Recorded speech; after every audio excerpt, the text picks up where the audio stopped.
আসসালামু আলাইকুম। আমরা যারা মোবাইল দিয়ে কন্টেন্ট ক্রিয়েশন করে থাকি তাদের জন্য কিন্তু আসলে দীর্ঘ সময় মোবাইল ব্যবহার করে ভিডিও করা কিংবা ছবি তোলা অনেক কষ্টসাধ্য হয়ে ওঠে। তাই আজকে আপনাদের জন্য নিয়ে আসলাম এমন একটি ইউজফুল গ্যাজেট যেটি ব্যবহারের মাধ্যমে আপনার মোবাইলকে আপনি ডিএসএলআর এ কনভার্ট করতে পারবেন। অথবা ফানশট ম্যাগনেটিক গ্রিপ 2 টেলিসনের পক্ষ থেকে এই চমৎকার গ্যাজেটটি কিভাবে আপনার মোবাইলকে ডিএসএলআর এ রূপান্তরিত করবে তা সব কিছু জানবো পুরো ভিডিও জুড়ে। ভিডিওটি ভালো লেগে থাকলে অবশ্যই ভিডিওটিতে একটি লাইক দিবেন, কারণ লাইকের অভাবে আসলে ভিডিওর এঙ্গেজমেন্ট তো তেমন পাচ্ছি না, পাশাপাশি আসলে আপনাদের ভালোবাসাও পাচ্ছি না। আর কোনো কিছু জানা থাকলে কমেন্ট সেকশনে কমেন্ট করতে পারেন। সাবস্ক্রাইব অনেক দামি জিনিস, এই জিনিসটা আপাতত আপনাদের কাছ থেকে চাচ্ছি না।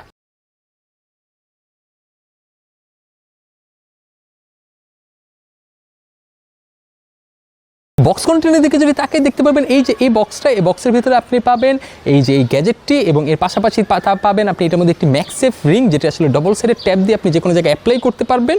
তাছাড়া একটি কাপড় আছে যেটা আপনি মোবাইল মোছার জন্য, একটি টাইপ সি কেবল আছে এটিকে চার্জ দেওয়ার জন্য, একটি ইউজার ম্যানুয়াল আছে এটিকে জানার জন্য। তো সরাসরি যদি আমরা এই প্রোডাক্টটার ডিজাইন অ্যান্ড বিল্ড কোয়ালিটির দিকে তাকাই তাহলে দেখতে পারবো প্রথম লুকে এর সামনের দিকে আমরা যদি তাকাই তাহলে দেখতে পারবো আর্গোনমিক ডিজাইনের এই যে গ্যাজেটটা সেটা আসলে আপনি মোবাইলে অনায়াসে আপনি অ্যাটাচ করে ফেলতে পারবেন যাদের মোবাইলে ম্যাগসেফে সাপোর্ট রয়েছে। আর ম্যাগসেফের সাপোর্ট যাদের নাই তাদের জন্য তো যে বক্সের ভিতরে একটি রিং প্রোভাইড করেছে, আপনারা চাইলে কিন্তু সেই রিংটি ব্যবহার করে আপনি আপনার মোবাইলকে ম্যাগসেফে রূপান্তরিত, মানে ম্যাগসেফে না আসলে আপনি এটাকে অ্যাটাচ করতে পারবেন, যেহেতু সেটা ডাবল সাইডের একটি ট্যাব বিশিষ্ট রিং।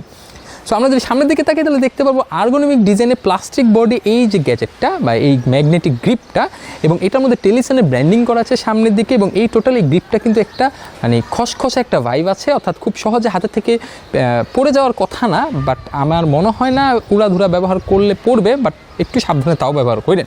আর একদম সামনের দিকে তাকালে আরেকটা জিনিস লক্ষ্য করতে পারবো যে এখানে একটি ম্যাগসেফ রিং রয়েছে যেটা আসলে সামনের সাইডটাও ম্যাগনেটিক অ্যাটাচড, অর্থাৎ এই যে এই গ্যাজেটটা দেখতেছেন এটা আরেকটা পার্ট আছে যেটার মধ্যে আসলে একটি লাইট আছে, অর্থাৎ সেটার মাধ্যমে আপনি সেলফি লাইট হিসেবে ব্যবহার করতে পারবেন। সেটার মধ্যে আয়না আছে, সো আপুদের জন্য আসলে ভিডিও বানানোর জন্য বা একদম যখন লাইটের প্রয়োজন হবে ওরকম টাইপের ভিডিও বানানোর জন্য ওটা যাতে এখানে খুব অনায়াসে আপনি অ্যাটাচ করতে পারেন, দ্যাটস ওয়াই কিন্তু আসলে এই জিনিসটাও এখানে বিদ্যমান রয়েছে, অর্থাৎ এখানে দোনো সাইডে কিন্তু আসলে ম্যাগনেট রয়েছে।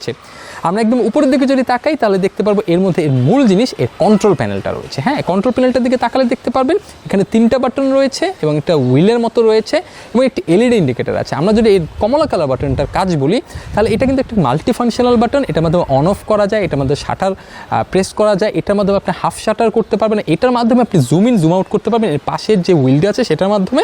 তাছাড়া আপনি যে পাশাপাশি 2টা বাটন দেখেন এই 2টা বাটন নেক্সট প্রিভিয়াসের মতো বাটন হিসাবে কাজ করে, যেটার মাধ্যমে আপনি আপনার টোটাল ক্যামেরাটাকে, অর্থাৎ আপনার মোবাইলের যে ক্যামেরা ফাংশনালিটিটাকে টোটালটাকে আপনি কন্ট্রোল করতে পারবেন এই জাস্ট এই 2টা বাটন দিয়ে। এই 2টা বাটন দিয়ে আপনি রাইট লেফট এভাবে করে করে আপনি ভিডিও থেকে ফটোতে কনভার্ট হতে পারবেন, ফটো থেকে পরের ভার্সন যেগুলো আছে যে অপশনসগুলো সেগুলো আপনি যেতে পারবেন। আর এই যে কমলা কালার যেটা আছে সেটার মাধ্যমে সেটা অ্যাক্সেস করতে পারবেন। ভিডিওর বেলায় এটা যদি আপনি ক্লিক করেন তাহলে দেখবেন ভিডিও চালু হয়ে গেছে, অর্থাৎ এই কমলা বাটনটা যদি আপনি হাফ প্রেস করেন মানে আধো প্রেস করেন তাহলে দেখবেন আপনি ফোকাস করতে আপনার ক্যামেরা অটোমেটিক অবজেক্ট ফোকাস করবে, যেটা আমরা ডিএসএলআরে দেখে থাকি যে হাফ প্রেস করলে আসলে অবজেক্ট ফোকাস করে।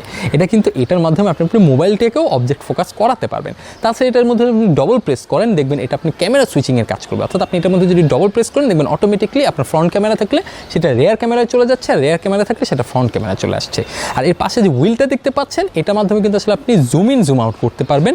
এটা আপনার মোবাইলের জুম ইন জুম আউটের স্মুথনেসের উপর ডিপেন্ড করে, যেটা কতখানি স্মুথভাবে জুম করবে এবং কতখানি স্মুথভাবে জুম আউট করবে। সো এটা টোটালি আপনার মোবাইলের ইন্টারফেসের উপর ডিপেন্ড করে। আর পাশাপাশি 2টা বাটনের কথা তো আমি বললামই, আপনি আশেপাশের যে মেনুগুলো আছে সেগুলো আপনি চাইলে এখান থেকে ইউজ করতে পারবেন।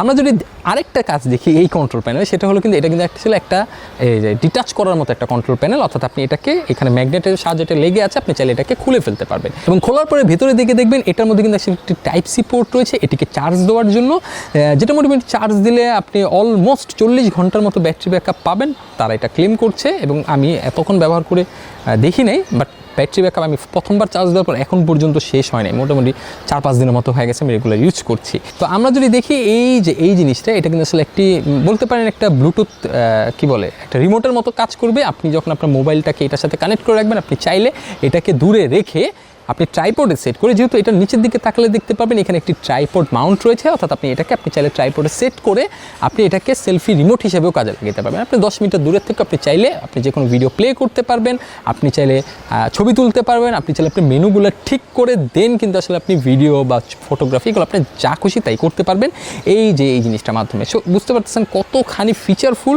গ্যাজেট এটি, তাই না? আজকে আমাদেরকে চমৎকার এই প্রোডাক্টটি পাঠিয়েছে গিয়ার্স হুইল। তাদের সকল তথ্য আমি ডিসক্রিপশন বক্সে দিয়ে দিচ্ছি, আশা করি চেক করে আসবেন।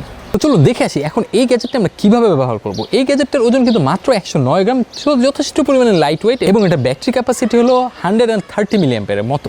সো আমরা যদি দেখি প্রথমে এই যে দেখেন আমার এই মোবাইলটা, এটা কিন্তু আসলে CMF Phone 2 Pro, এটার মধ্যে কোনো ধরনের ম্যাক্স সাপোর্ট নাই, মানে ম্যাক্সেফ সাপোর্টটা নাই, বাট এটা যে কেসটা আছে সেটার মধ্যে কিন্তু আসলে ম্যাক্সেফের যে রিংটা আছে সেটা বিল্ট ইনভাবে আছে, যার ফলে খুব সহজে দেখেন এই যে এটা আমি ধরলাম এভাবে বসে পড়ছে।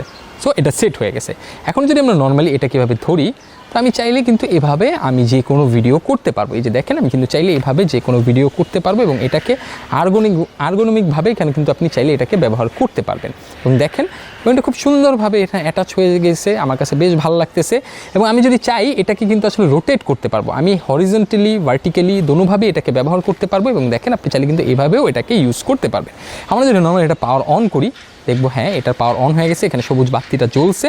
এবং আমি যদি আমার মোবাইলের ব্লুটুথটা অন করি, আপনাদেরকে আমি দেখাচ্ছি, এবং দেখেন অটোমেটিক কানেক্ট হয়ে গেছে মোবাইলের ব্লুটুথ। হ্যাঁ, সো আমরা যদি এখন এইভাবে নর্মালি দেখি, আমি আমার মোবাইলের ব্লুটুথে অন করার পর আমরা যদি এখন সরাসরি আমাদের এটা চালায় দেখি আসলে এটা চললে কেমনটা লাগে। আমি যদি টোটালি দেখি যে হ্যাঁ ক্যামেরাটা, আমি এটাকে রেকর্ডিং বাটন আমার মোটামুটি রেকর্ড হচ্ছে।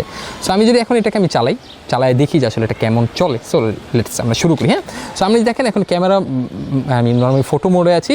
এই কাপড় চোপড়কে আসলে যদি আপনি ইগনোর করে তার মোটামুটি বুঝতে পারবেন আমি এখন ফটো মোডে আছি।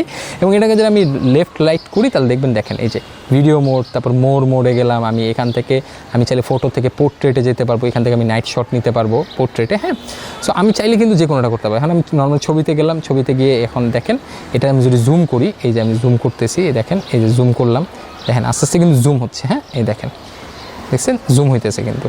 আমি যদি আমি জুম আউট করি এবং দেখেন এটা আস্তে আস্তে জুম আউট হচ্ছে। এটা টোটালি ডিপেন্ড করে যে আপনার যে মোবাইলের ইউআইটা, ক্যামেরা ইউআই, সেটা কতখানি স্মুথ এবং কতখানি ফাস্ট, সেটার উপরে কিন্তু এই জিনিসটা নির্ভর করে। সো আমরা এখন যদি সরাসরি এটার ক্যামেরাতে একটা ছবি তুলি, নর্মালি যে আমি ধরেন একটা ছবি তুললাম, দেখছেন ছবি কিন্তু উঠে গেছে। হ্যাঁ, তো এখন যদি আমরা নর্মালি এটাকে ক্যামেরা সুইচ করি, বা আমি ফোকাসের কথাটা যদি আমি আপনাদেরকে বলেছি, যেমন আপনাদের দেখে যে ক্যামেরাটাকে ফোকাস করবে, দেখেন এই দেখছেন এই যে ক্যামেরাটাকে ফোকাস করতেছে, দেখছেন এই যে আমি হাফ প্রেস করতেছি, ক্যামেরাটাকে কিন্তু ফোকাস করছে তারা। সো এখন যদি আমরা এটাকে নর্মালি রোটেট করি, যে হ্যাঁ এখন আমরা এটাকে রোটেট করব, মানে আমি আমার ফ্রন্ট ক্যামেরা দিকে নিয়ে আসবো। সো আমি এখন ডবল প্রেস করলাম, দেখেন এটা অটোমেটিকলি ফ্রন্ট ক্যামেরা চলে আসছে। এই দেখেন আমার ফ্রন্ট ক্যামেরাকে দেখা যাচ্ছে। সো আমি যদি আবার ডবল প্রেস করি, এই দেখেন ডবল প্রেস করলাম, এই যে ডবল প্রেস করলাম, দেখবেন এই যে এটা অটোমেটিকলি পরেরটাতে চলে গেছে। সুতরাং আপনি বুঝতে পারতেছেন যে এটার অ্যাক্সেসিবিলিটি আপনি কীভাবে ব্যবহার করতে পারবেন। সো এভাবে চাইলে আপনি এটাকে আবার এভাবে রেখে আপনি কিন্তু এটাকে এভাবে ব্যবহার করতে পারবেন, ল্যান্ডস্কেপ মোডে ব্যবহার করতে পারবেন। এখন চাইলে আপনি আপনার মতো পছন্দ অনুযায়ী আপনি কিন্তু ভিডিওগ্রাফি এবং ফটোগ্রাফি করতে পারবেন।